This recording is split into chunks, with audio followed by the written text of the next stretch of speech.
감사절 2023 다섯 번째 히브리서 12장 28절 29절 말씀 같이 하겠습니다. 그러므로 우리가 흔들리지 않는 나라를 받았은즉 은혜를 받자. 이로 말미암아 경건함과 두려움으로 하나님을 기쁘시게 섬길지니 우리 하나님은 소멸하는 불의심이니라. 아멘. 우리가 신앙생활을 하다 보면 여러 가지 명령이 있고 여러 가지 요구가 있습니다. 물론 사람마다 보편적으로 다르긴 하지만 대개 우리가 지키기 어려운 것들이 있어요. 순종하라, 복음을 증거하라, 참으라, 인내하라. 여러분, 이런 것들은 사실 지키기 어려워요. 쉽지도 않아요. 그런데 그래도 그 중에 여러 가지가 있지만 설교의 어떤 그 흐름에 따라서 본다면 그래도 감사는 그렇게 전도하라 이것보다는 좀 쉬울 것 같다고 생각하지 않습니까? 전도는 내가 누군가를 만나서 복음 전하고 이래야 되는데 그 사람 형편도 있죠, 내 성격도 있죠, 상황도 있죠, 이렇단 말이에요. 근데 감사는 혼자 하면 되는 거거든요. 그렇잖아요. 물론 기뻐하라 이런 것도 있지만 그래도 감사는 내가 하면 할 수 있을 것 같아요. 그렇게 전도하라, 순종하라, 인내하라 이것보다는 그래도 이게 쉬워 보이긴 해요. 그런데 우리가 종종 모든 일에 범사에 감사해야 된다 이렇게 알면서도 종종 우리가 어떤 때는 환경에 따라, 때로는 조건에 따라, 또는 내 상태에 따라 감사가 나오기도 하고 나오지 않기도 하죠. 아마 이런 말을 우리가 들었거나 아마 해본 분들이 있을 거예요. 맨날 사는 게 똑같은데 무슨 감사냐? 이런 거 있잖아요. 또 어떤 분들은 지금 힘들어 죽겠는데 무슨 감사냐? 이렇게 말할 수 있죠. 우리가 이렇게 말을 하고 또 들어보기도 했잖아요.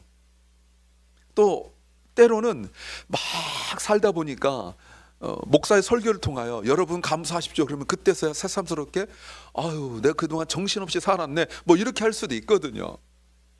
근데 성경이 우리에게 말씀하시는 그 일관된 얘기 중에 가장 기본적인 내용이 있어요. 그러니까 우리가 감사가 어떤 상황과 형편 속에서도 내 상태와 상황에도 불구하고 감사가 나와야 되는데 잘 안 나오잖아요. 근데 그럼에도 불구하고 감사해야 될 어떤 기본적인 것, 그런 감사가 있어요. 그 오늘 본문이죠. 28절 말씀에 이렇게 나와 있습니다. 우리 같이 한번 읽겠습니다. 그러므로 우리가 흔들리지 않는 나라를 받았은즉 은혜를 받자. 이로 말미암아 경건함과 두려움으로 하나님을 기쁘시게 섬길지니 라고 말씀하고 있습니다. 우리가 하나님을 경건함과 두려움으로 기쁘게 섬겨야 되는데 여러분, 그렇게 할 만한 근거가 있다는 거죠. 그게 바로 우리가 흔들리지 않는 나라를 받았기 때문이라고 말하고 있어요. 그런데 여기서 은혜를 받자 이렇게 말했습니다. 은혜를 받자. 은혜를 받자가 한글 성경 은혜를 받자라고 나왔는데 벌써 영어 성경만 보더라도요, 원어는 당연하지만 은혜를 받자 이 말이 아니라 감사하자. Let us be thankful. 그저 그냥 give thanks도 아닙니다. 정말 그 감사로 충만하다고 말했어요. 근데 제가 왜 이렇게 번역했지? 라고 그냥 쓱 이게 은혜를 받자가 원래 감사자입니다 라고 말하려고 딱 원고를 쓰고 여기서 제가 멈췄어요. 왜 이렇게 표현했을까? 이거를 번역하신 분들이 저같이 이렇게 잘 모르는 목사도 아니고 그래도 한국 내에서는 신약 파트에 이쪽 파트에 대단한 분들이 번역을 했을 텐데 아니 왜 감사자를 은혜를 받자라고 했을까 하고 제가 곰곰이 생각하고 묵상하니까 이것만 하더라도 되겠다 싶을 정도로 글로 표현하지 못하지만 알겠더라고요. 왜 은혜를 받자가 원래 감사자가 은혜를 받자인지. 그렇죠?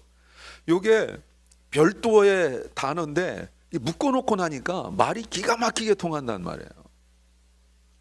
감사하는 은혜를 받을 수 있는 감사 이렇게 해서 하다 보면 이것만 하더라도 굉장히 써 내려가겠더라고요. 그래서 제가 일단 묵상하는 수준에서 뭐 설교 준비가 그렇지만 일단 써 내려가 봤어요.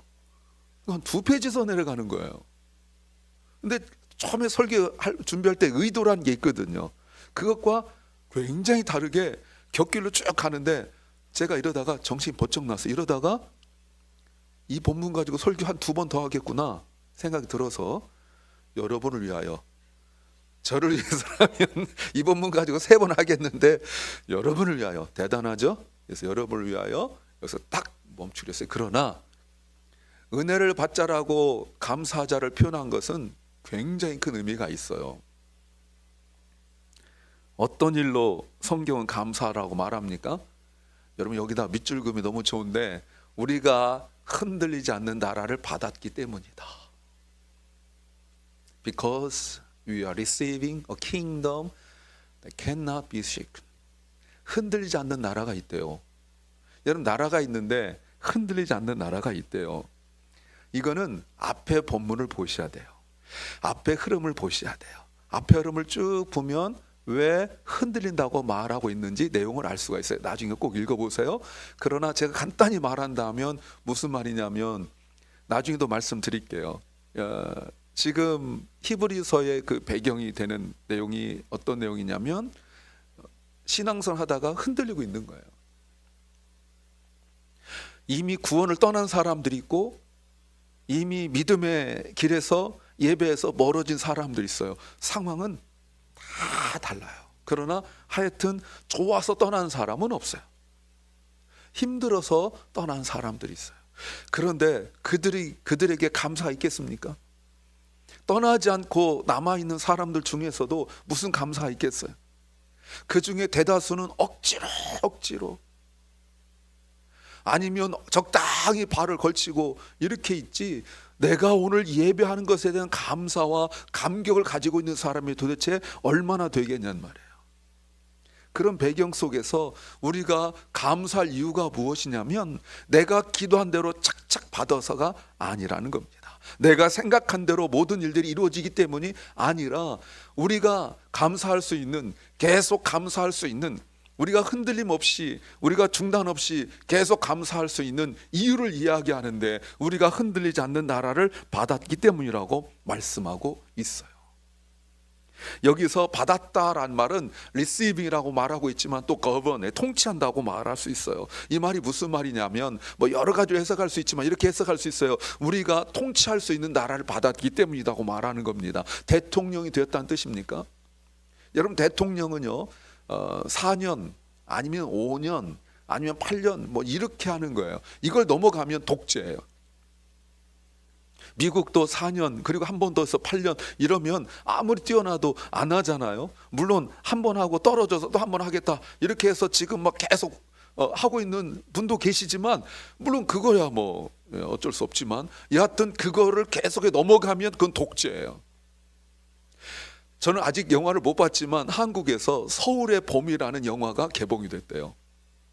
이미 첫 주간에 100만 명이 들어왔대. 이거는 그 1979년도를 말하는 거예요.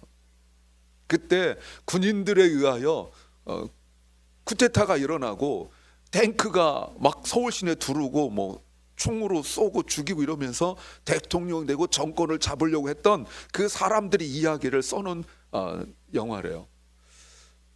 근데 그 내용을 제가 한번 쭉 읽어봤어요. 읽어봤더니 본 사람들의 평가가 열받아서 못 보겠다.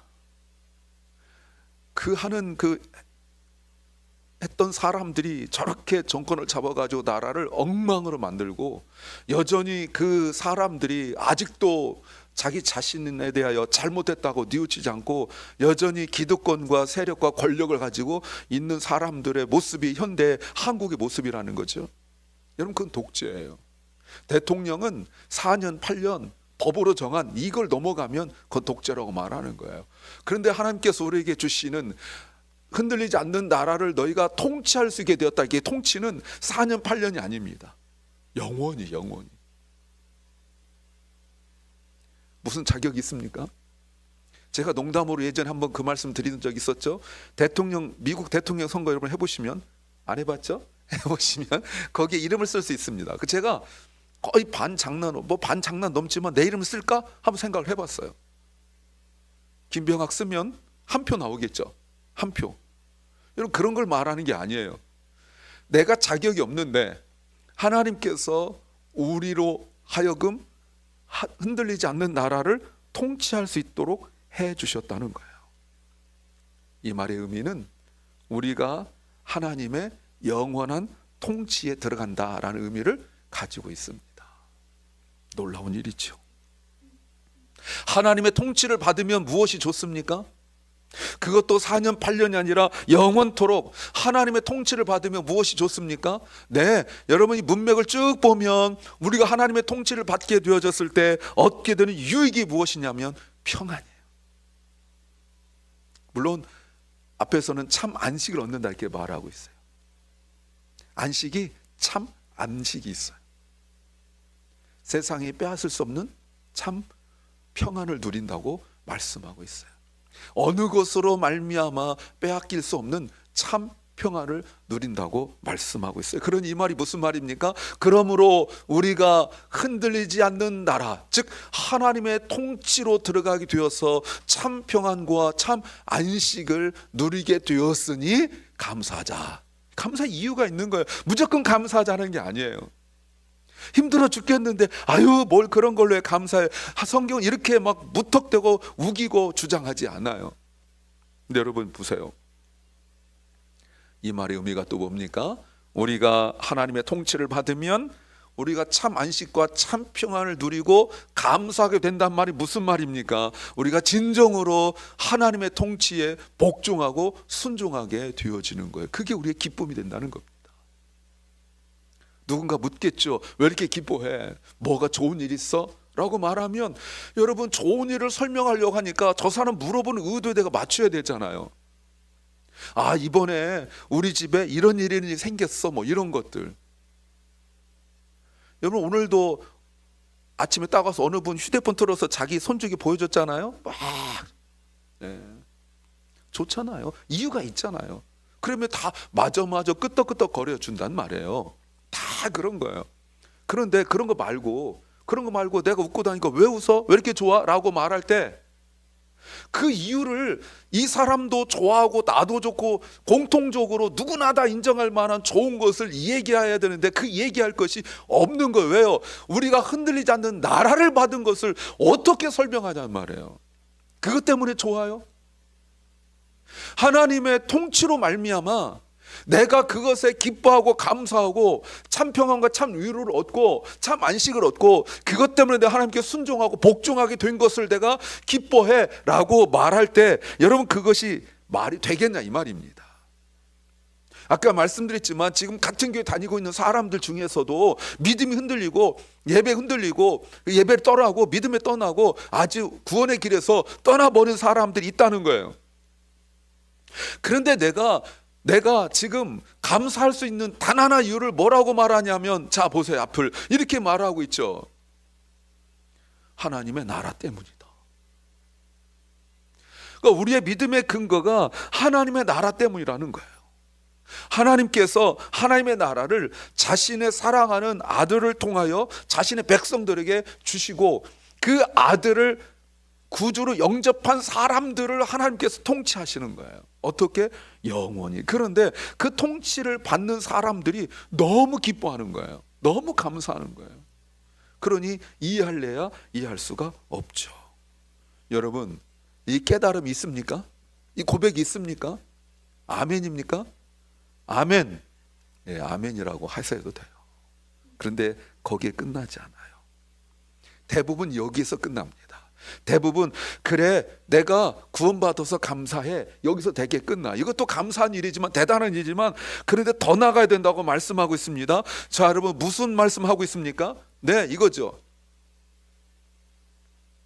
우리가 하나님을 섬겨야 된다는 거예요.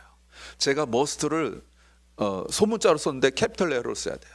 We must serve God. 이것이 흔들리지 않는 하나님의 나라를 받은 사람이 할 일이에요. 그러니 여러분 28절을 다시 한번 설명한다면 우리가 흔들리지 않는 하나님의 나라를 받았으니 그러니 어떻게 해요? 하나님을 섬긴다는 거예요.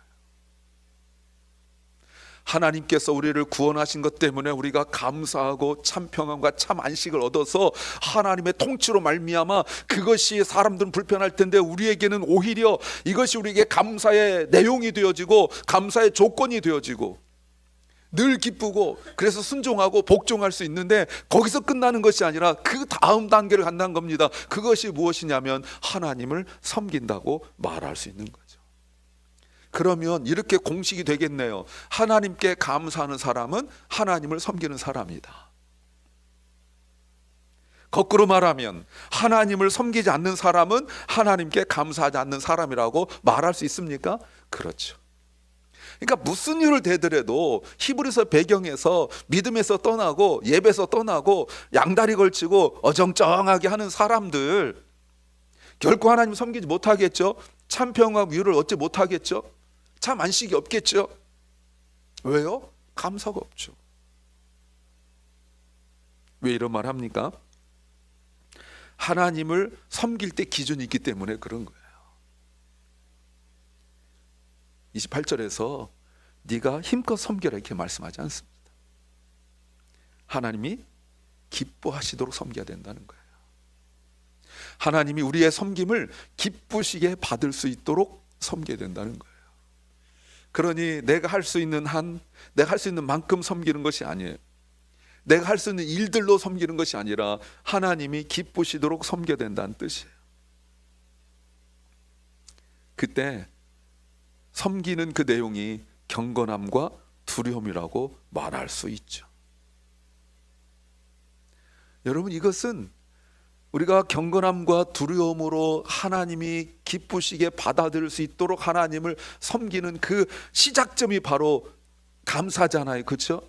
그런데 이것에 대한 내용이 두 가지나 있어요. 좀 더 정확하게 해석한다면 하나님이 자신의 아들을 우리에게 주셔서 우리가 흔들리지 않는 나라를 우리에게 주셨는데 이게 앞부분의 내용으로 본다면 새 언약입니다. New Covenant. 그러니까 하나님이 우리와 새로운 언약을 맺으셨는데 그 언약이 무엇이냐면 자신의 사랑하는 아들을 우리에게 주신다는 그 언약이에요. 그 약속이에요. 그러니까 이 흔들림이 없는 거예요. 하나님 쪽에서 우리 쪽으로 흔들릴 수 있는데 하나님 쪽에서 흔들릴 수가 없다는 거예요. 하나님께서 취소할래야 취소할 수 없다는 거예요.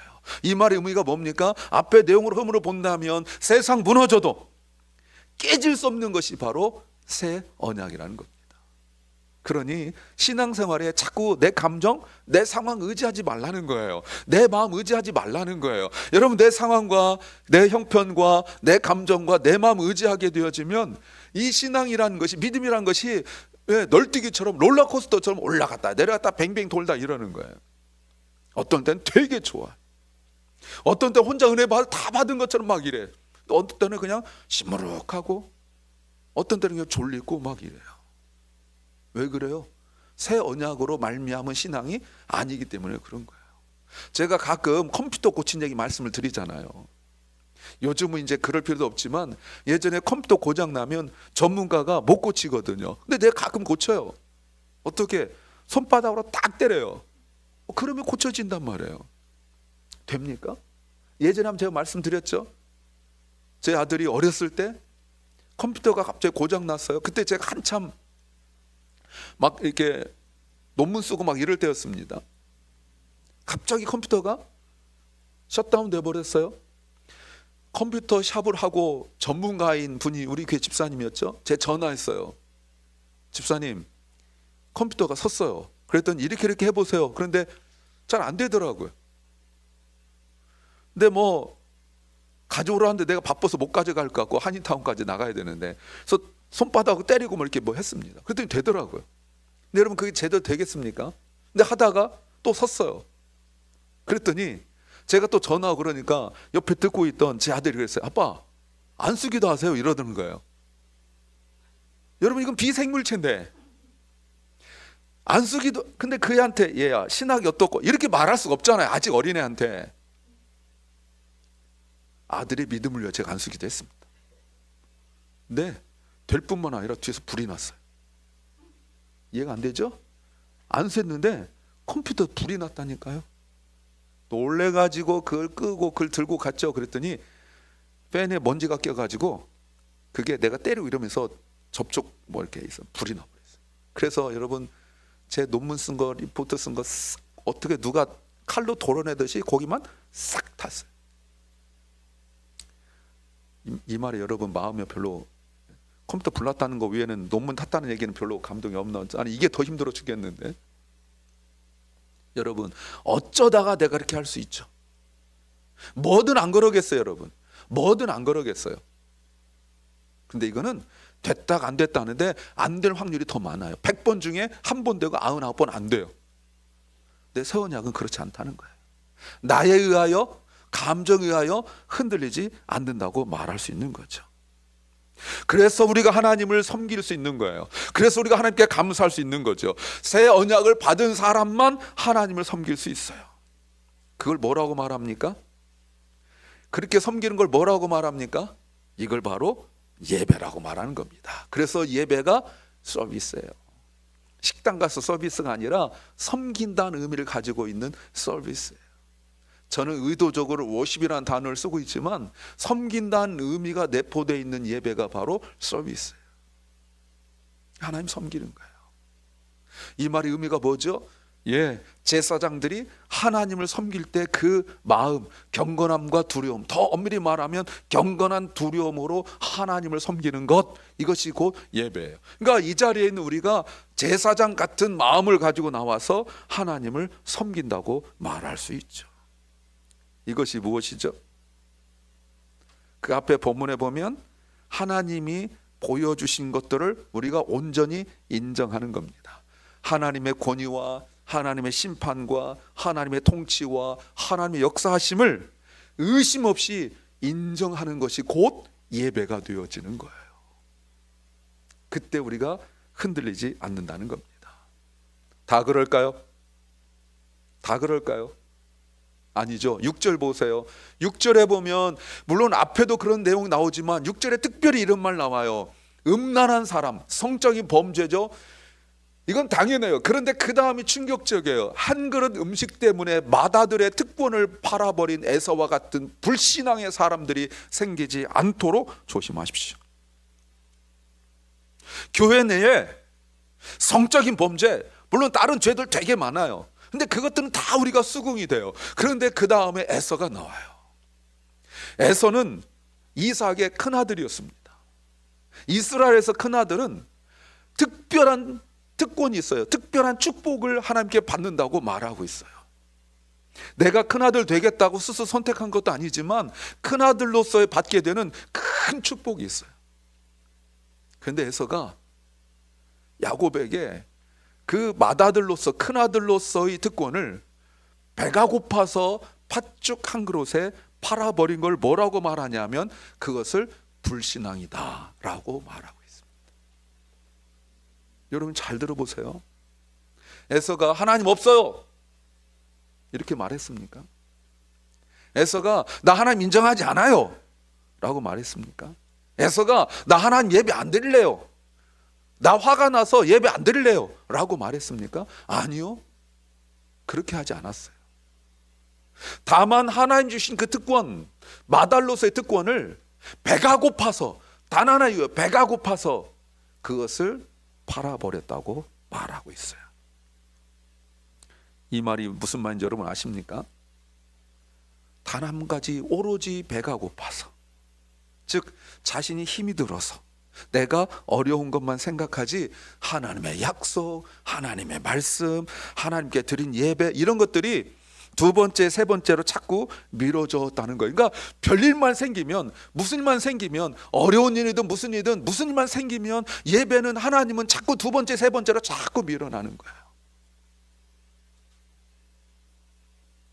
마치 어릴 때 그런 애들이 있었죠. 뭐 저도 그런 게 있었는데, 도서관에 가게 되어지면 시간을 이렇게 정합니다. 뭐 2시부터 4시까지 공부, 뭐 1시부터 2시까지 운동, 이렇게 하면 적어도 2시부터 운동을 하려면 공부를 하려면 1시 한 40분까지 운동하고 한 20분은 씻고 이래야 되잖아요.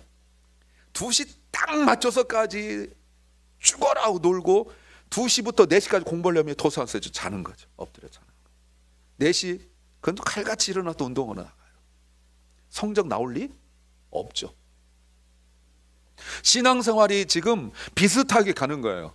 하나님을 예배한다, 이거는 절대로 변할 수 없는 기준으로 딱 정해놓고 다른 스케줄들을 조절해야 되는데, 예배가 자꾸 어영부영하긴 하는가 앞에 바쁘고 피곤하고 분주하고 다른 약속들이 있고 이렇게 되어지면 예배를 드린다는 그 사실 자체가 점점점 밀려나게 되더니 결국 히브리서 배경이 되는 삶처럼 나가버리는 거예요. 이제는 예배는 신경도 쓰지 않는다는 거죠. 어떤 사람들은 다른 일 때문에, 어떤 계획 때문에, 자기 할 일 때문에 자기가 하나님께 예배하는 것, 섬기는 것이 뒤로 점점 밀어나갈 때 그들에게 감사가 있습니까? 있을 리 없죠. 예배는 뭐가 돼요? 의무가 되고 마는 거예요. 그러나 하나님의 권위를 인정하면, 하나님 하신 일을 인정하면, 하나님께서 그 하신 역사심을 인정하게 되어지면 경건한 두려움으로 제사장처럼 하나님께 예배하게 되어지고, 그런 사람들은 하나님께 감사할 수밖에 없다는 말씀을 하고 있어요. 그게 뭐예요? 흔들리지 않는 나라를 유업으로 받은 거죠. 그렇다면 우리가 누리는 하나님 나라의 모습은 무엇이라고 말할 수 있습니까? 성경은 이렇게 두 가지를 이야기하고 있습니다. 감사와 예배.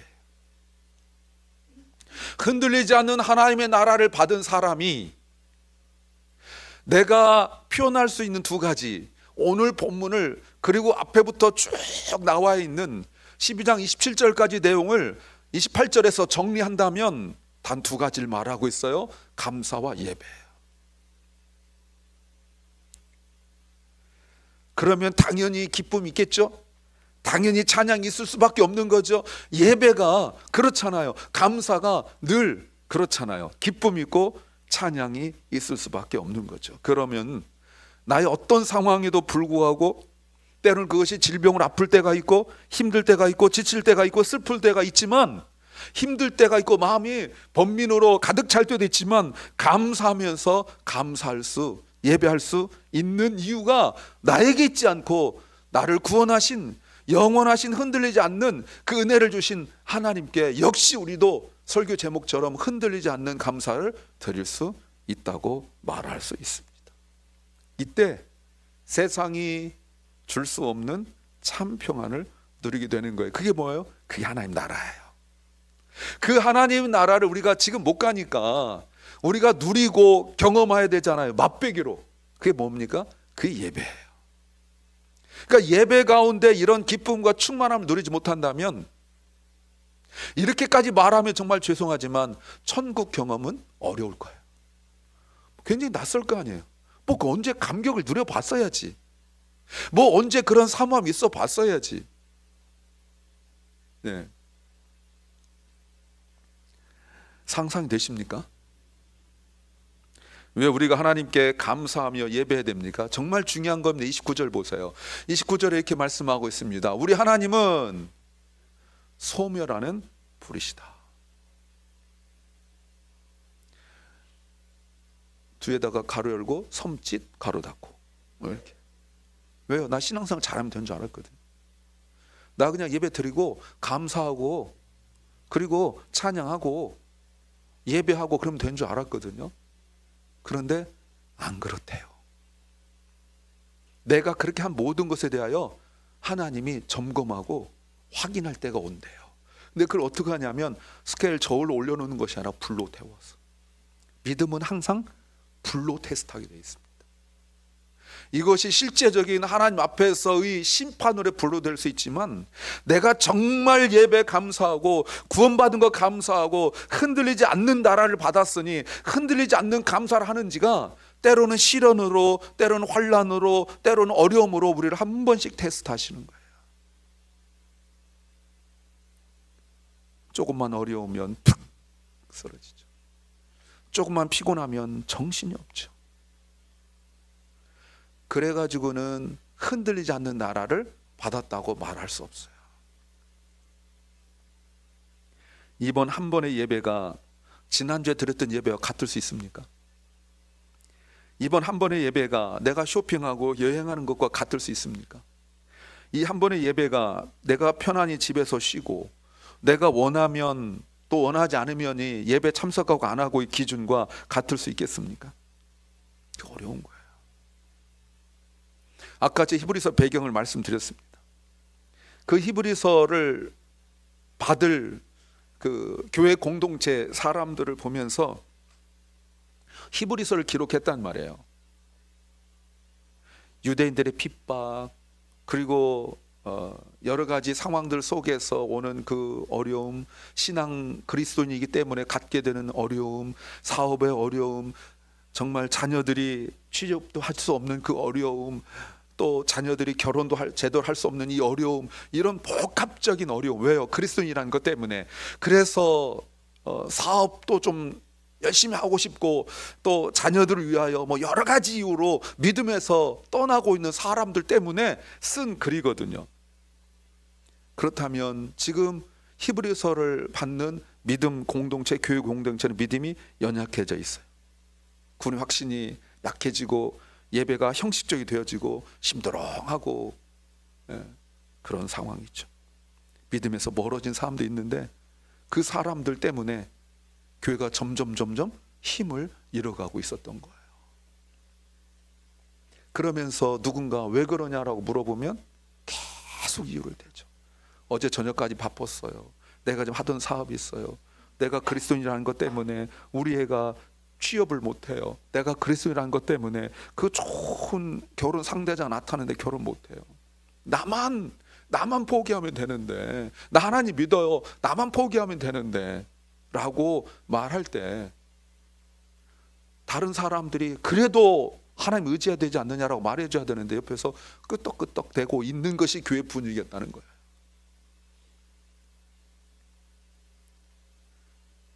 그 사람들이 은혜를 받고 감사를 하고 하나님 섬기지 않을 이유를 계속 말하는데 그 이유가 뭐예요? 힘들어서라고 말하는 거지요. 그래서 오늘 이 본문이 있는 거예요. 우리의 감사 이유와 조건이 나에게 있지 않고 나를 구원하신 하나님께 있다는 것. 내 감사의 조건이 내 마음의 상태에 있지 않고 하나님 나를 통치하심이 있다는 것. 제발 감사 이유와 조건을 너를 바라보는 곳에서 하나님 바라보는 곳으로, 나의 행위와 나의 조건과 환경이 아니라 나에게 역사하시는 하나님 바라보도록, 하나님께서 나에게 예수 그리스도 통하여 어떻게 하셨는지 그 새 언약을 붙들도록 말씀하고 있는 거예요. 이거 모르면 신앙생활이 아무런 의미가 없다는 거예요. 그러니 내가 감사하고 찬양해도 그게 아무런 의미가 없는 거예요. 왜? 조금만 틀어지면 의미가 없으니까. 예배 드릴 때 그렇게 해거리고 좋고 이러다가 가다가 한마디만 더가 푹 해버리면 그게 그냥 다 무너져 버리는 거. 이게 무슨 감사냐고 지금 물어보고 있는 거예요, 성경이 우리에게. 그러면서 말하고 있는 것이 무엇이냐면, 세상이 무너져도 흔들린다, 세상이 무너져도 흔들리지 않는 감사가 내 안에 있는 것은 하나님이 나에게 새 언약으로 예수 그리스도 통하여 주셨기 때문이라고 말씀하고 있죠. 구원으로 말미암은 감사, 감사를 해도 끊이지 않는 이 감사, 같은 얘기로 내가 구원받은 그 감사로 감사를 내가 입에 달고 살아도 다 표현할 수 없는 그 감사의 시작이 하나님께로부터 있다고 우리에게 가르쳐주고 있는 거예요. 어떤 사람들이 이렇게 말할 수 있어요. 맞아요. 감사란 거 말은 쉽지요. 누가 말로는 그걸 못하겠어요. 나도 감사하고 싶어요. 그런데 내 상황 한번 되어보세요. 이러면 감사할 수 있을까요? 이렇게 화가 나는데요, 이렇게 마음 힘든데요, 내가 감사할 수 있을까요? 그러면 옆에서 그냥 고개 끄덕거리지 마요. 그때 흔들리지 않는 나라를 주신 새 언약의 하나님, 예수 그리스도의 그 사랑하심, 우리를 위하여 생명 내놓으심, 그것 때문에 감사한 거라고 얘기라도 해주세요, 제발. 내가 믿습니다 해서 구원이 이루어진 것이 아니에요. 내가 믿습니다라고 말하는 그 고백의 전제가 무엇이냐면 내가 그리스도와 함께 죽었습니다 라는 그 고백의 전제가 있는 거거든요. 그러니 내가 이제 거듭남으로 말미암아 내가 다른 사람들과 똑같은 그 조건 뭐 이런 것들이 아니라는 거예요. 이제는 내가 감사의 조건이 바뀌었습니다, 감사의 이유가 바뀌었습니다 라고 말하는 것은 내 마음이 변했다라고 말하기 이전에 그렇게 할 수 있도록 역사하시는 하나님의 그 역사하심, 즉 나로 말미암으로 나에게 말한다면 그리스도와 함께 죽은, 그리스도와 함께 살아난 이 정당하고 확실하고 분명한 이유와 근거가 되어야 된다는 거예요. 그래 예배가 날마다 살아있는 거가 되는 거죠. 나의 옛자아가 죽고 그리스도 함께 새 자아가 비로소 하나님 앞에 찬양할 수 있고 감사할 수 있는 거예요. 다시 말씀드려요. 그리스도와 함께 하지 않는 감사는 아무런 의미가 없어요. 내 마음에 따라, 내 환경에 따라, 조건에 따라 드리는 감사는 그저 내 마음의 위로가 될 뿐이에요. 우리가 나 자신을 부인하고 예수 그리스도와 함께 죽고 그리스도와 함께 다시 살아나는 그것으로 말미암아 비로소 우리가 예배할 수 있고 비로소 하나님을 기쁘게 섬길 수가 있는 거예요. 그럴 때 감사란 것이 무엇입니까? 예배죠. 그리고 모든 일에 예수 그리스도를 인정하지 않을 수가 없는 거예요. 누군가 묻는다면, 누군가 나에게 묻는다면, 스스로에게 묻는다면, 병아가 너는 요즘 왜 그러니? 라고, 너 요즘 왜 이렇게 낙심해 있니? 너 이렇게 힘드니? 예수님 때문에. 이렇게 말할 수 있습니까? 그런데 네가 어떻게 감사하니? 라고 말하면 예수님 때문에. 이렇게 말할 수 있는 거잖아요.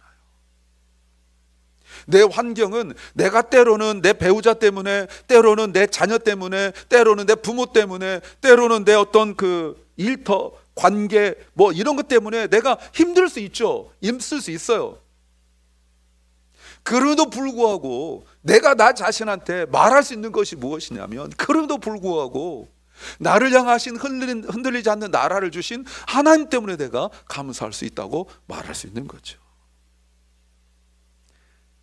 그래서 나의 감사의 근거가 나에게 있으면 우리는 얼마 못 가요. 얼마 못 갑니다. 부부도 그렇다면서요. 저는 잘 모르겠지만 부부도 그렇다면서요. 여러분, 부부 사랑의 그 호르몬으로 보면 여러분 맥시멈이 그 기간이 1년 6개월인가 8개월밖에 안 된대. 그 사랑의 감정. 나머지는요 의리로 사는 거예요. 의리로. 예, 의리야, 의리. 예, 의리. 그렇게 살아가는 거 부부입니까? 그럴 수 있죠. 뭐 그럴 수 있어요. 그 세상적인 그 관계 또는 세상적으로 규정해 놓은 그것으로 본다면 무엇이든 우리가 얼마든지 설명해 낼 수 있죠. 내가 이럴 수밖에 없는 이유를 얼마든지 설명할 수 있어요. 그렇다면 예수 그리스도는 우리의 감사와 감사 이유고 목적이 되어야 될 줄 믿습니다. 사랑하는 주님의 성도 여러분, 그래서 내가 그리스도를 아는 것에 힘써야 돼요. 그리스도를 알아야 더 감사가 나와요.